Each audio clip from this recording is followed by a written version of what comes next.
भगवान श्री कृष्ण ने गीता का संदेश दिया और ऐसी अनेक धरोहरें इस प्रदेश के पास हैं जिस पर हम गौरव भी करते हैं और जिससे प्रेरणा भी पाते हैं। हरियाणा के माननीय मुख्य सचिव श्री संजीव कौशल जी की गरिमामयी उपस्थिति है। मैं उनसे निवेदन करूंगा कि इस अवसर पर वे भी अपने संबोधन के लिए पधारें। माननीय श्री संजीव कौशल जी।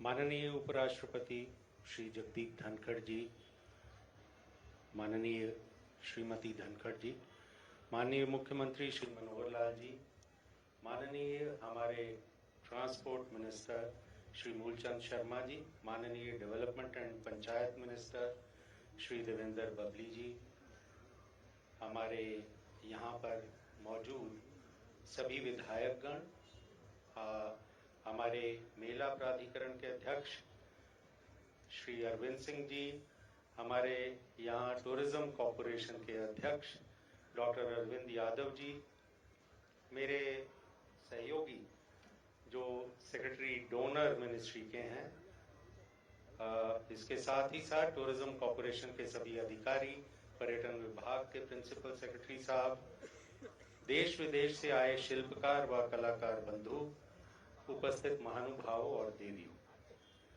36वें सूरजकुंड अंतर्राष्ट्रीय शिल्प मेले के शुभारंभ के अवसर पर माननीय उपराष्ट्रपति श्री जगदीप धनखड़ जी हमारे बीच विराजमान हैं। अरावली पर्वत श्रृंखला की गोद में स्थित सूरजकुंड के इस ऐतिहासिक स्थल पर मैं दिल की अनंत गहराइयों से महानुभाव आपका स्वागत एवं अभिनंदन करता हूँ। मैं इस अवसर पर माननीय मुख्यमंत्री श्री मनोहर लाल जी का भी हार्दिक स्वागत एवं अभिनंदन करता हूं। देश विदेश से आए शिल्पकारों, दस्तकारों और कलाकारों का भी स्वागत करता हूं। सूरजकुंड के इस ऐतिहासिक स्थल पर रोमन शैली में बना उगते सूरज की आकृति का कुंड विद्यमान है। उगता सूरज प्रगति का प्रतीक सारी दुनिया में माना जाता है। हमारे देश में ऋग्वैदिक काल से ही सूर्य उपासना की परंपरा रही है। सूरजकुंड का निर्माण भी हम जानते हैं 10वीं शताब्दी में तोमर वंश के सूर्य उपासक राजा सूरजपाल जी ने ही करवाया था। जैसा कि आप सब जानते हैं, भारत की लुप्त होती जा रही कलाओं और शिल्पों के संरक्षण के लिए सूरजकुंड शिल्प मेले का आयोजन पहली बार वर्ष 1987 में किया गया था। तब से लेकर हर वर्ष केवल एक वर्ष की अपेक्षा 2021 का, जब के कोरोना काल में हमें वो नहीं कर पाए, हम इस मेले का लगातार आयोजन किया जा रहा है और प्रत्येक वर्ष इस मेले का स्वरूप निखरता रहा है। अब यह मेला भारत के अनुपम हस्तशिल्प, हथकरघा और सांस्कृतिक धरोहर की विविधता और समृद्धि का एक प्रतिबिंब बन चुका है। सूरजकुंड मेला प्राधिकरण और भारत सरकार के पर्यटन, वस्त्र, संस्कृति और विदेशी मामले के मंत्रालय, साथ ही साथ department of north east region और हमारे पर्यटन विभाग के सभी संयुक्त प्रयासों से इस मेले को अंतर्राष्ट्रीय पर्यटन के मानचित्र पर गौरवपूर्ण स्थान हासिल हुआ है। समय का ध्यान रखते हुए मैं माननीय उपराष्ट्रपति महोदय श्रीमती धनखड़, माननीय मुख्यमंत्री महोदय तथा सभी महानुभावों का पुनः स्वागत करता हूं और साथ ही आप सबका आभार भी प्रकट करता हूं। धन्यवाद। जय हिंद। बहुत बहुत आभार माननीय मुख्य सचिव श्री संजीव कौशल जी का। दिव्य सज्जनों, सांस्कृतिक दृष्टि से भारत दुनिया का सबसे विलक्षण और सबसे समृद्ध देश है और इसीलिए तो इसे इनक्रेडिबल इंडिया, अतुल्य भारत कहते हैं। सूरजकुंड का ये मेला हमें इस अतुल्य भारत को अनुभव करने का अवसर देता है और इसके साथ साथ दुनिया के सामने अपनी संस्कृति, जो समृद्ध विरासत है, संस्कृति है, उसे प्रस्तुत करने का भी मौका होता है ये सूरजकुंड का क्राफ्ट मेला। अभी जो प्रस्तुति आपके समक्ष हम रखने जा रही हैं, ये प्रस्तुति हमें उसी विरासत से रूबरू होने का मौका देने जा रही है। इसमें देश के अनेक राज्यों और विशेष तौर पर हमारे पूर्वोत्तर के राज्यों की सांस्कृतिक झलक आप यहां इस मंच पर देखेंगे। इसमें 100 से भी अधिक कलाकार हिस्सा ले रहे हैं। साथ ही साथ इसमें एक विशेष आयाम इस प्रस्तुति के साथ और भी जुड़ा है, और वो है इसमें शंघाई सहयोग संगठन यानी एससीओ की सहभागिता। भारत की धरती से उपजा बौद्ध धर्म हमारे एससीओ देशों को एक धागे में पिरोता है और उन्हें धार्मिक और आध्यात्मिक स्तर पर भारत से जोड़ता है।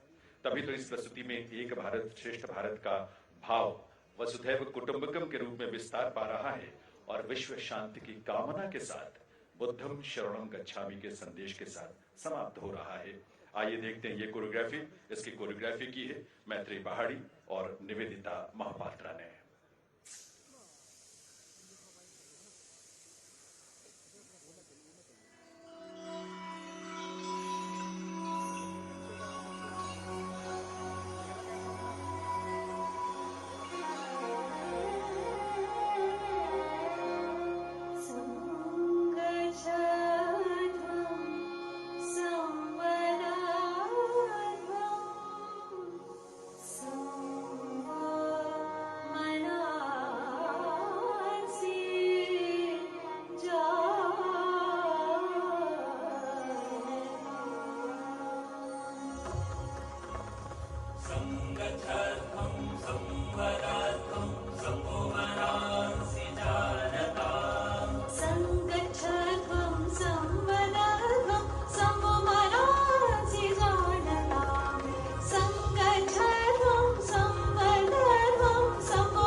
देवियों सज्जनों, ये आज का भारत है। विश्व शांति, मानव कल्याण का संदेश देता आज का भारत, और इसीलिए ऐसे भारत की जय हो, जयतु भारतम। साथ ही अपनी क्षमता, अपनी प्रतिभा से समृद्धि और प्रगति के नए कीर्तिमान बनाता ये आज का भारत है। देवियों सज्जनों, हरियाणा प्रदेश हमारे वैदिक चिंतन, दर्शन और सोच का उद्गम स्थल है। यह हम सब जानते हैं और इस बात पर हम गर्व करते हैं। ये वही प्रदेश है जहां सरस्वती नदी के पावन तट पर ऋषियों ने, मुनियों ने उपनिषदों की रचना की, ऋचाएं लिखी। महर्षि वेदव्यास ने यही महाभारत की रचना की। आज माननीय मुख्यमंत्री श्री मनोहर लाल जी के नेतृत्व में यह प्रदेश विकास के, प्रगति के नए अध्याय लिख रहा है और नए नए कीर्तिमान स्थापित कर रहा है ये प्रदेश। आइए आप सबकी करतल ध्वनि के साथ एक बार पुनः स्वागत करते हुए निवेदन करें। इस प्रदेश के यशस्वी मुख्यमंत्री, जिनकी प्रेरणा, जिनका मार्गदर्शन इस मेले को नित नई ऊंचाई तक पहुंचाने में हम सब का मार्गदर्शन करता है, आज उनकी गरिमामयी उपस्थिति को नमन करते हुए मैं निवेदन करूंगा माननीय मुख्यमंत्री हरियाणा श्री मनोहर लाल जी से कि वे इस अवसर पर अपने संबोधन से हम सबको कृतार्थ करें। माननीय मुख्यमंत्री महोदय।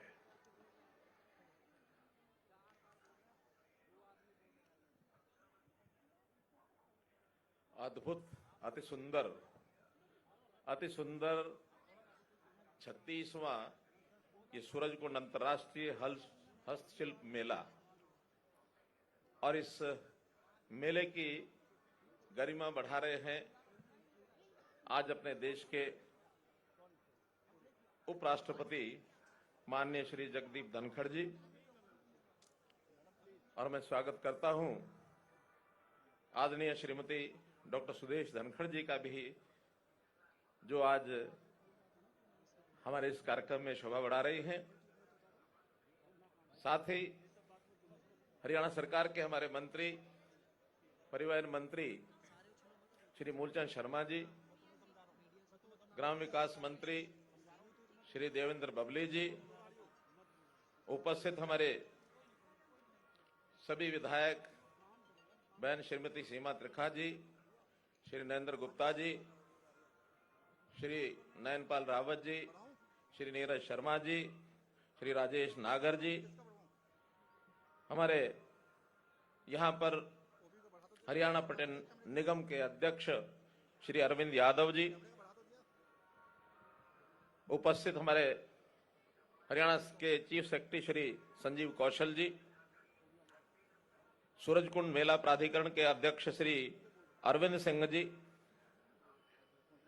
विभिन्न देशों से आए सभी गणमान्य राजदूतगण, और हमारे नॉर्थ ईस्ट प्रदेशों से तथा पर्यटन विभाग हरियाणा, केंद्रीय पर्यटन, वस्त्र, संस्कृति और विदेशी मामलों के मंत्रालय और सूरजकुंड मेला प्राधिकरण के सभी अधिकारीगण, उपस्थित सभी आज इस मेले का आनंद लेने वाले हमारे श्रोता बंधुगण और देश विदेश से पधारे हुए सभी कलाकार बंधुओं, पत्रकार, छायाकार मित्रों, बहुत ही आनंद का विषय है कि ऐसा एक अंतर्राष्ट्रीय मेला जिसकी छाप न केवल अपने देश में है बल्कि दुनिया के देशों में भी इसकी एक प्रकार से अमिट छाप है।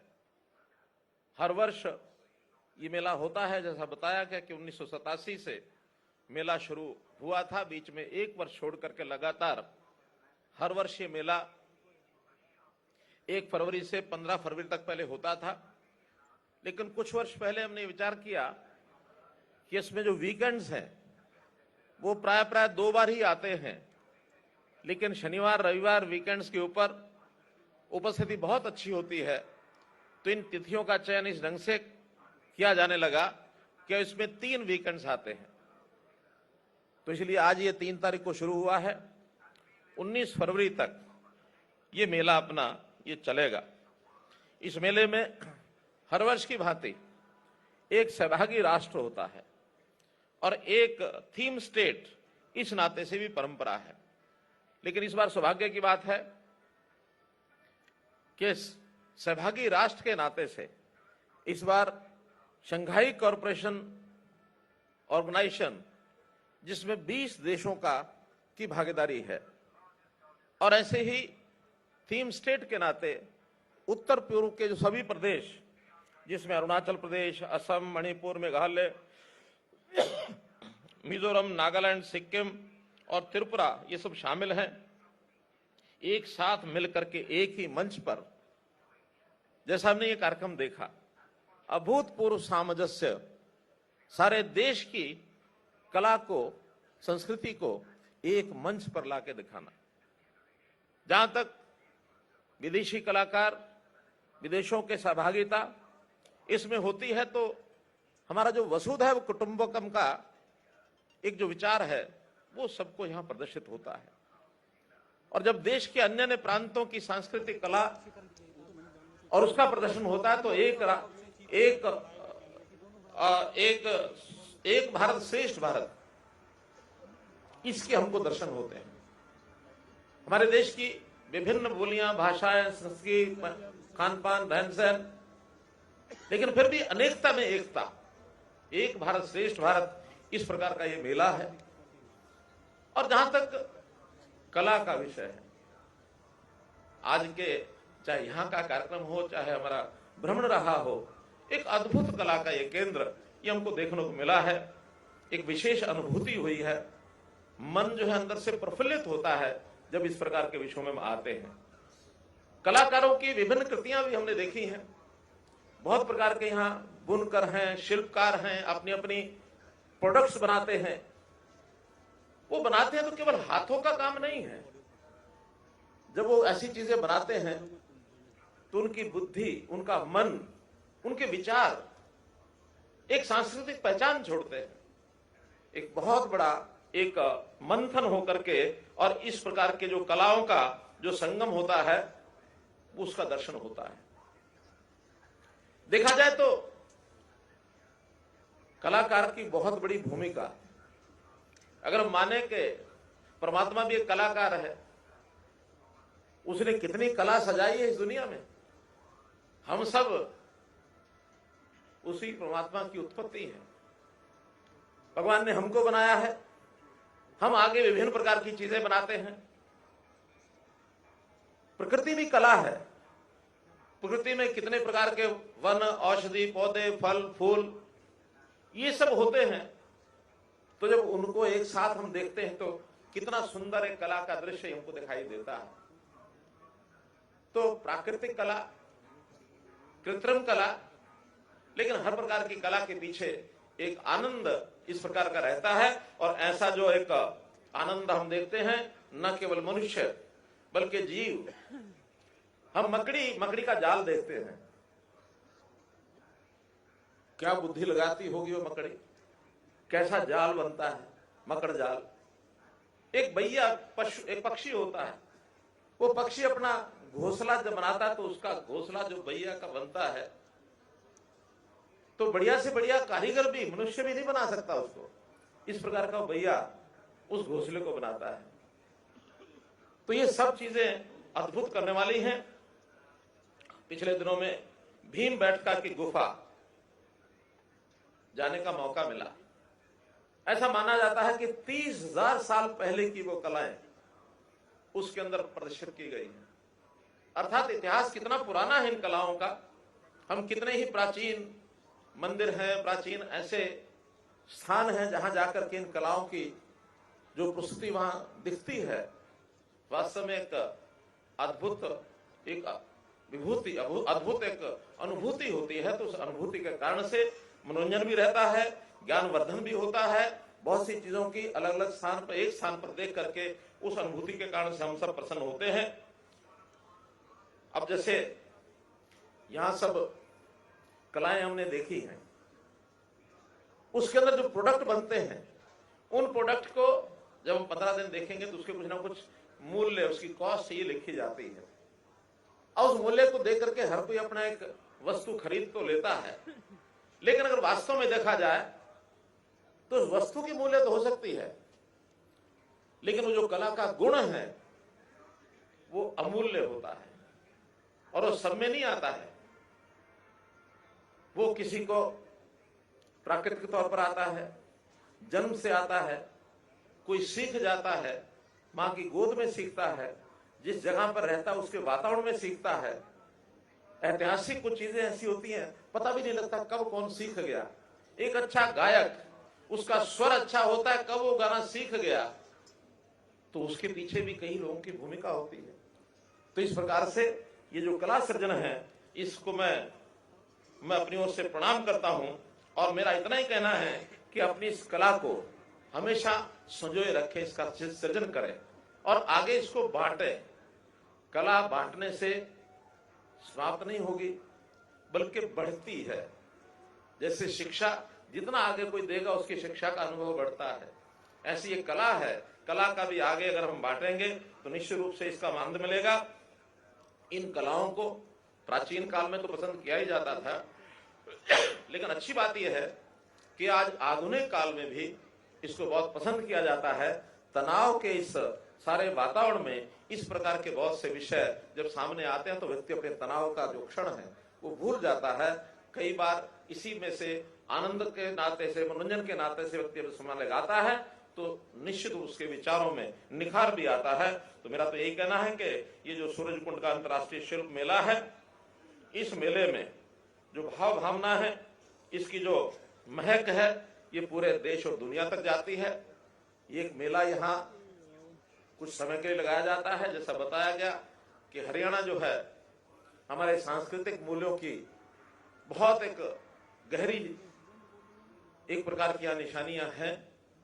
और एक विषय जैसा हमारे सेक्रेटरी साहब बता रहे थे कि भगवान कृष्ण ने जो गीता का संदेश यहां दिया कुरुक्षेत्र में, ये भी एक ऐसा अलौकिक उदाहरण है कि युद्ध का मैदान है और इस युद्ध के मैदान में क्या सिखाया जा रहा है? जीवन जीने का सार सिखाया जा रहा है कि अच्छा जीवन कैसे बनेगा। युद्ध की तैयारी है और जीवन का सार सिखाया जा रहा है और बताया ये जा रहा है कि इस युद्ध के लाभ क्या क्या होंगे। तो जहां शांति आवश्यक है वहां शक्ति भी आवश्यक है। आवश्यकता पड़े तो शांति प्राप्त करने के लिए युद्ध भी आवश्यक है।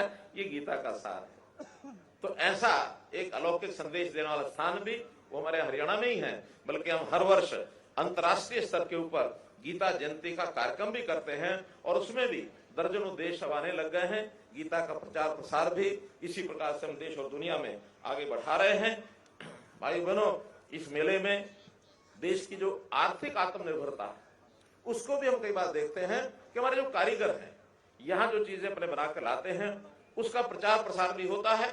बहुत लोग खरीद कर ले जाते हैं और बहुत से कारीगर ऐसे नए नए कारीगर भी यहाँ से देख करके उनको प्रेरणा मिलती है ताकि उनको अपने पैरों पर खड़ा होने के लिए अपने उत्पाद बनाकर उनको बेचने के लिए एक स्थान भी मिलता है। तो एक आर्थिक आत्मनिर्भरता भी हमारी बनती है।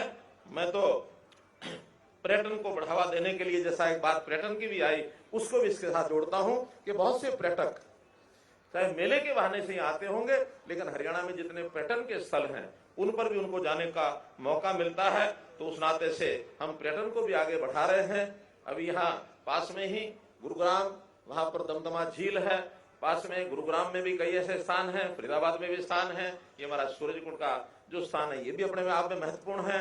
तो ऐसे बहुत से स्थान, हड़प्पा जुदाड़ो की जो एक प्रकार से जो खुदाई के अवशेष हमारे यहाँ राखीगढ़ी में वो मिलते हैं।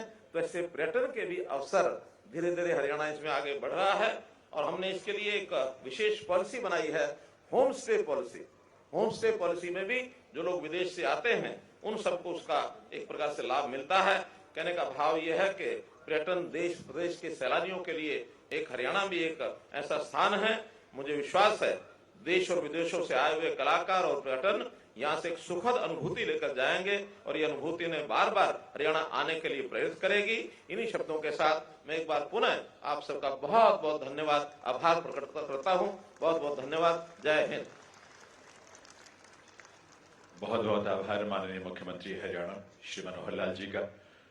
उनका मार्गदर्शन, उनकी प्रेरणा और व्यक्तिगत रुचि से पल प्रतिपल और हर दिन इस मेले को एक नई ऊंचाई मिलती है, इसको एक नई आभा मिलती है। आपके मार्गदर्शन और आपके प्रेरक संबोधन के लिए बहुत बहुत आभार। दिव्य सज्जनों, आज हम सबके लिए सौभाग्य का क्षण है।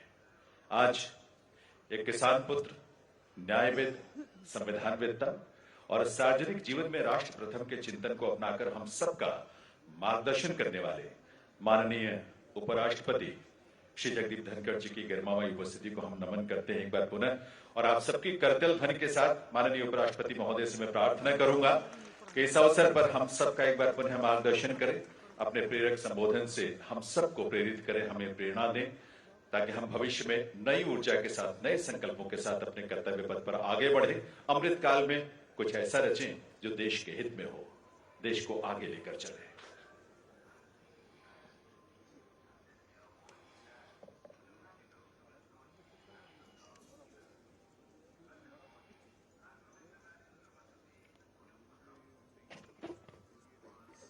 नमस्कार। हरियाणा के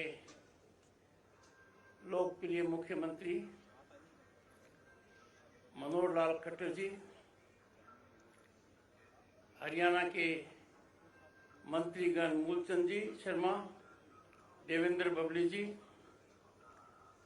chief secretary Haryana Sanjeev Kaushal ji, secretary उपराष्ट्रपति Shri Sunil Kumar Gupta ji, secretary tourism government of India Arvind Singh ji, chairman Haryana tourism corporation Shri Arvind Yadav ji, Haryana विधानसभा के सदस्यगण, excellencies ambassador Myanmar, ambassador Uzbekistan, charge of China embassy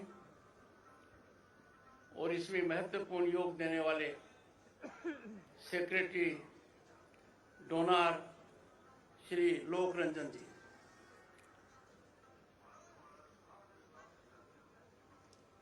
आज से 33 साल पहले I had the occasion to be here more than 3 decades ago. Surajkund मेले की शुरुआत थी। As member of the 9th Lok Sabha, I was member of the Union Government. अब सही मायने में सूरजकुंड मेला इंटरनेशनल हो गया है।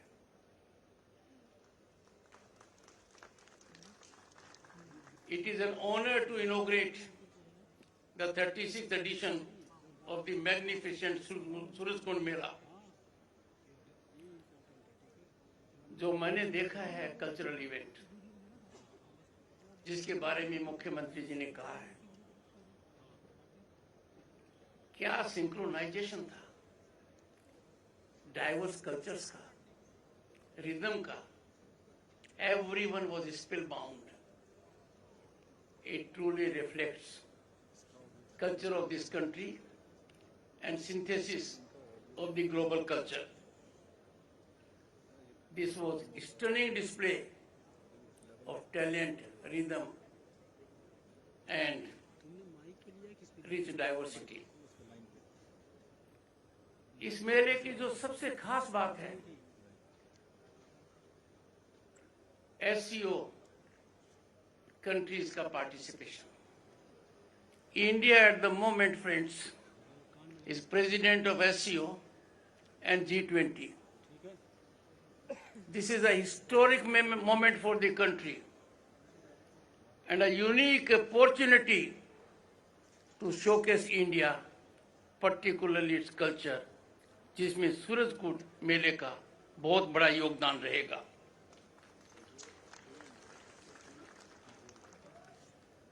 इसके साथ जब मैंने लोक रंजन जी के बारे में कहा, नॉर्थ ईस्ट 2014 में, in 2014, our honorable Prime Minister gave a call, look east, act east. As Governor State of Bengal for 3 years, I had the occasion to see the look east policy of the Prime Minister is turning out to be very impactful. And it is gratifying to note the creation of a separate ministry and the energetic involvement of the Secretary Lok Ranjan ji is turning out to be very rewarding. कुछ सप्ताह पहले मुझे north east में जाने का मौका मिला। सचिव महोदय को मैंने अनुरोध किया और जो फेस्टिवल मैंने वहां देखा, there was massive national and international participation. Nagaland. I am happy to see here members of the diplomatic corps. So this is a very unique combination: SCO countries, northeastern states, and of course, we have footfall of every state and union territory of the country. 40 से ज्यादा देशों का participation. And when I was taking around along with the Honorable Chief Minister, and when we went through the stalls of those countries, the cheer and sparkle in the eyes of the artists tells the entire story. Surajkund मेले में जब artesian आता है, अपनी कला को दिखाता है, उसकी एक बहुत बड़ी उपलब्धि है। मुझे अब तक याद है, डॉक्टर सुदेश धनखड़ मेरी धर्मपत्नी, शायद ही इसने कोई, माननीय मुख्यमंत्री जी, आपका मेला छोड़ा होगा। मैंने माननीय मुख्यमंत्री जी से विशेष अनुरोध किया कि मेरे परिवार के सदस्यगण इस मेले को पहले देखेंगे, और वो देख कर गए हैं। Why I say so? आज के दिन भारत यदि अगर उभर रहा है और विश्व की सबसे बड़ी संस्थाएं क्या कह रही हैं, India is the brightest spot of opportunity and investment. Amongst the major economies of the world, we are fastest growing. और ये चैलेंजिंग टाइम्स में हो रहा है। ये आर्टिजन्स का भी भारी योगदान है कि कुछ महीने पहले जो भारत ग्लोबल इकोनॉमी में नंबर 10 पर था, वो नंबर 5 पर आया। और 5 पर किसको हटाकर आया? जिन लोगों ने हम पर कितने लंबे समय तक राज किया, यूनाइटेड किंगडम। पहली बार we are seeing in India the rise of which is unstoppable. पहली बार हम एक देश को देख रहे हैं जहां हर आदमी को अपनी प्रतिभा दिखाने का पूरा मौका मिल रहा है, और इससे किसी भी परिस्थिति में आर्टिजन्स दूर नहीं है। जहां तक हरियाणा प्रदेश की बात है, माननीय मुख्यमंत्री जी, आपकी भाषा, हरियाणा की भाषा, मित्रों, हरियाणा की भाषा क्या कम्युनिकेट करती है, और कोई भाषा उसको नकल में नहीं कर सकती। उसका लहजा, उसके कहने का तरीका, पानीपत की दरी दुनिया में विख्यात है। और एक जलेबी बनती है यहां पर, माननीय मुख्यमंत्री जी ने भिजवाई है। वो जलेबी नहीं, जलेबा है। और आपके घर में यदि अगर दामाद आता है तो पूरा कलेवा है। अपने कहते हैं कि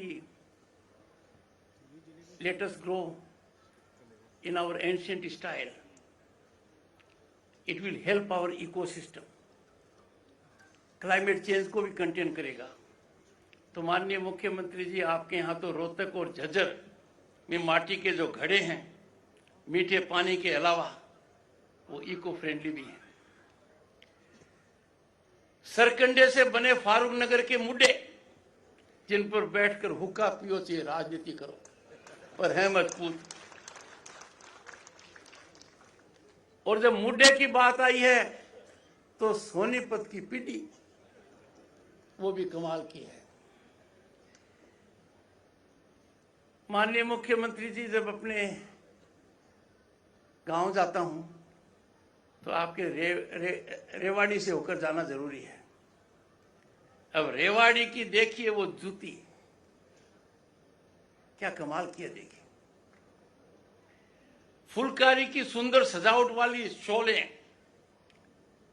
और शायद नाम आपको आसानी से समझ में नहीं आएगा, पर हरियाणा का जो स्वांग है, what a combination of music, sarcasm and humour, लोक गाथाओं से भरा हुआ है। कोई भी सांस्कृतिक काम होता है, there is total explosion of talent and intellect. यदि अगर दामाद घर में आता है तो कैसे कैसे गाने गाए जाते हैं, और स्वागत करने में कोई कमी नहीं है। Me and Dr. Sudesh had the occasion to see along with the Honorable Chief Minister, वो क्या गाना गा रहे थे। उनका एक एक भाव हमारे स्वागत में जो कहा गया, will ever positively reverberate in my ears.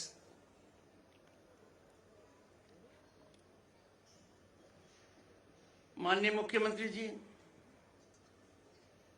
मुझे व्यक्तिगत जानकारी है, इस मेले को आगे बढ़ाने में, इस मेले को इंटरनेशनल पटल के ऊपर स्थायित्व देने में आपका बहुत योगदान है।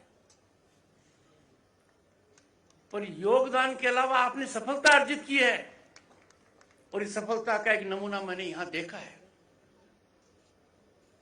फ्रेंड्स, जो हमने यहां देखा है, look at the national component of this artist and look at how they were one. Bharat वो संस्कृति है जिसने दुनिया को हाल में 2 बड़े संदेश दिए, और वो संदेश हमारे कल्चर और सिविलाइजेशन से जुड़े हुए हैं। भारत ने अपना कल्चर बाहर भेजा है, भारत ने अपनी प्रतिभा बाहर भेजी है, पर हमारे दूरदर्शी प्रधानमंत्री जी का पहला वक्तव्य दुनिया के लिए था, this is not an age of expansion. That was a great message to the world at large,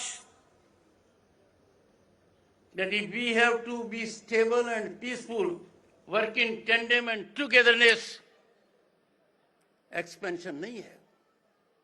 हमारे हजारों साल का इतिहास क्या कहता है, भारत ने कभी एक्सपेंशन में विश्वास नहीं किया। और हाल ही में दूसरा बयान जो दिया गया है, war is not a solution to any problem.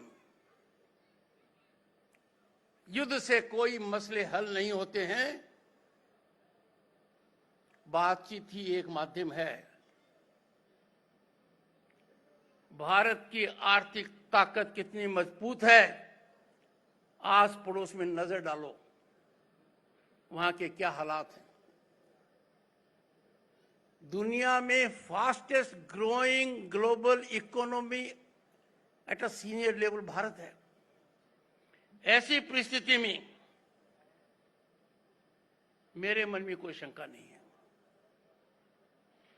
हमारी राइज में जो कल्चर का योगदान है, हमारे जो आर्टिजन्स हैं, उनके लिए जो कदम उठाए गए हैं, वो कदम बहुत ही जबरदस्त हैं। कई इनिशिएटिव्स लिए गए हैं, सरकार के वरिष्ठ अधिकारीगण यहां पर हैं। अरविंद जी के कार्यक्रम में पहले भी गया था मैंने देखा लोगों के अंदर उनका जीवन बदला गया था। आप देखिए मुद्रा योजना का फायदा किस तरीके से आर्टिजन्स की लाइफ के अंदर एक ऑक्सीजन का काम कर रहा है। National handicraft development programme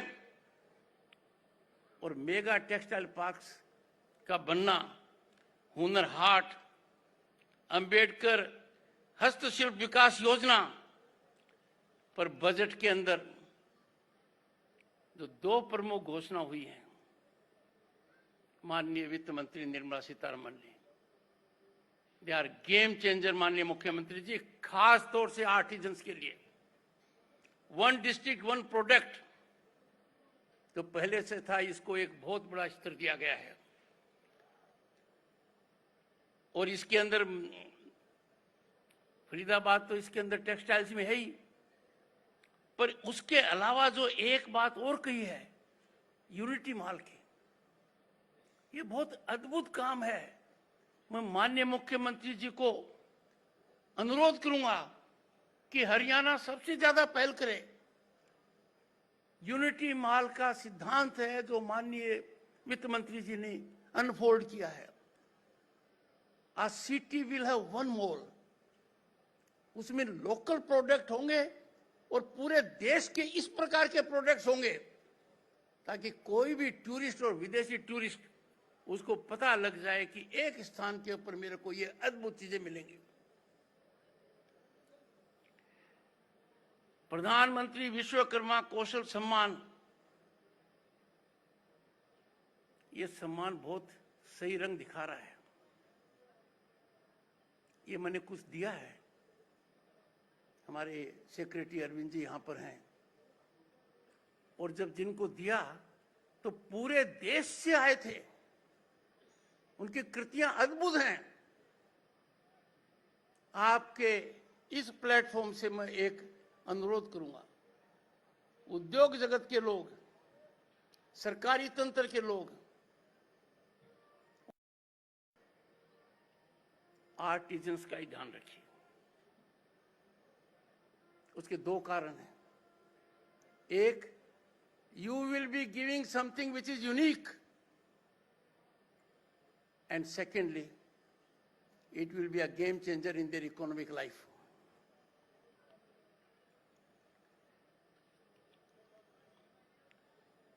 Dear friends,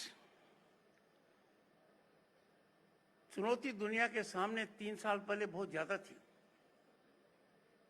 पर भारत के सामने ये चुनौती सबसे ज्यादा थी। 130 करोड़ से ज्यादा लोग, और चुनौतियों के सामने बाधाएं भी थी, और बाधाएं कुछ अपनों की भी थी। पर नतीजा क्या निकला? दुनिया थर्रा रही है। 220 करोड़ को वैक्सीन दिए, और दुनिया के किसी भी देश ने उस वैक्सीनेशन के प्रमाण के मामले में डिजिटल सर्टिफिकेट नहीं दिया जो हर किसी के मोबाइल पर है। To give vaccination to 220 crore people with digital certification is a feat which no country in the world has accomplished. मेरा कहने का मतलब यह है कि आज के दिन भारत के हर नागरिक को, आर्टिजन, शिल्पकार सब इंक्लूडेड हैं, अपनी प्रतिभा दिखाने के अनेक अवसर उपलब्ध हैं। और अच्छी बात है, सुखद बात है कि वो प्रतिभा दिखा रहा है। आज आप देखिए, एक जमाना था जब कहते थे दिल्ली से 1 रुपया जाता है, पता नहीं गांव में कितना पहुंचता है। आज के दिन 300 स्कीम्स का जो पेमेंट है वो डायरेक्टली हर आदमी के पास सीधा पहुंच रहा है, बिना बिचौलिए के। और ये फिगर है 27 lakh crore direct payment to the beneficiary of 300 schemes. इसकी कल्पना पहले कभी नहीं की थी। We have cared for fundamentals, जहां एक और कल्चर के नाम को हम बहुत आगे बढ़ा रहे हैं, आर्टिजन्स को ताकत दे रहे हैं, वहां स्वास्थ्य का भी ध्यान दे रहे हैं। 500 million people are covered under Ayushman Bharat Yojana. माननीय मुख्यमंत्री जी, मैं आपको एक बात बताना चाहूंगा। 89 में जब मंत्री बना और एमपी बना, मुझे 50 गैस कनेक्शन एक साल में मिलते थे। A member parliament had the privilege of 50 gas connections in a year, and that was a power in my hand. आज के दिन 55,000 गैस कनेक्शन रोज दिए जा रहे हैं। अंदाजा लगाइए, 12-15 करोड़ कनेक्शन जिनको आवश्यकता थी मुफ्त में दिए गए हैं। और जब एक बड़ा मुद्दा उठाया गया, नोएडा के एक कार्यक्रम के अंदर जल शक्ति मंत्रालय का कार्यक्रम मैंने अटेंड किया, और जो हर घर जल की बात है, 11 करोड़ फैमिलीज को दिया गया। माननीय मुख्यमंत्री जी, मैंने सचिव को कहा, आप झुंझुनू पर टिक कीजिए, मेरा जिला है, गृह जिला है। फिर मैंने क्या, चिराव पर टिक कीजिए, वो पंचायत समिति है। फिर मैंने कहा किठाना का टिक कीजिए, वो मेरा गांव है, आया। फिर मैंने कहा बताइए मेरे घर में जल है कि नहीं, आया। फिर मैंने कहा गांव में कितने कनेक्शन है, कितने घरों में नहीं है, संख्या आई। कितनी ताकत मिलती है कि अचानक टेस्ट लिया और इतना प्रभावी हुआ। आज के दिन जो सोचा नहीं था वो सब हो रहा है। माननीय प्रधानमंत्री जी ने, जब मैंने पहली बार राज्यसभा में अपनी कुर्सी संभाली, मुझे किसान पुत्र कहा। माननीय मुख्यमंत्री जी ने इसकी जानकारी ले रखी है कि किसान सम्मान निधि को मामले में आप देखिए, सीधा पैसा किसान के पास पहुंच रहा है, और वो आज तक 2,25,00,000 का है। मेरा कहने का मतलब यह है, अब भारत बदल गया है। अब भारत सही रास्ते पर इस गति से जा रहा है कि भारत के नेतृत्व का, भारत के नागरिक का विश्व में एक अलग सम्मान है। विश्व की जटिल समस्याओं के मामले में भारत यदि कोई निर्णय लेता है तो अपने हित को देखकर लेता है, उसको कहीं देखने की आवश्यकता नहीं पड़ती है। इस प्रकार के भारत में मेरा अनुरोध रहेगा कि let us all take a place today. We are proud Indians, and let us take pride in our accomplishments. जब हमारी उपलब्धि इतनी जबरदस्त है, let us always keep our Bharat first. Be proud Indians and take pride in our achievements. दूसरा, देश के लिए तो कुछ देना ही पड़ेगा, और देश के लिए कुछ मांगने का मेरे को अधिकार भी है। We have fundamental rights and we are extremely conscious of them. But हमारे संविधान में fundamental duties भी हैं। I plead with you all, I urge you all, आप मौलिक दायित्वों का भी ध्यान दीजिए। Please examine fundamental duties, practice them, and motivate others to practice them.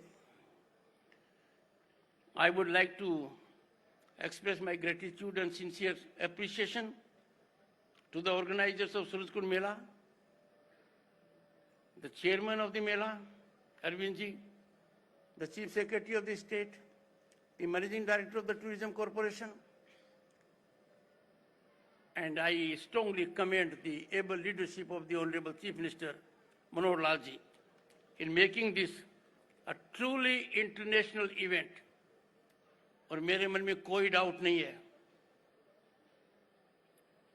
कि सूरजकुंड मेला हैज बिकम इंटरनेशनल एंड यहां पर निश्चित रूप से आर्टिजन्स का आपस में मेल मिलाप होगा and they will engage also into selling their product in a structured manner also.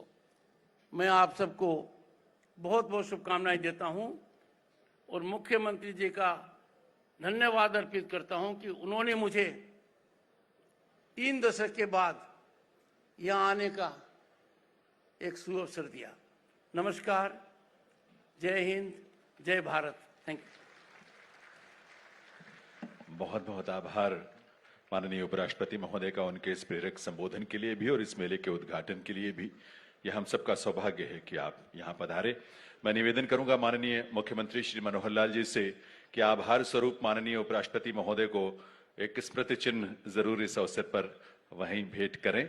और ये जिस बात का उल्लेख माननीय उपराष्ट्रपति महोदय कर रहे थे, हमारे आर्टिजन्स, हमारे शिल्पी जिन्होंने अपने हाथों से गढ़ा है ये शंख और ये शॉल, एक करतल ध्वनि आप सबकी तरफ से होनी चाहिए।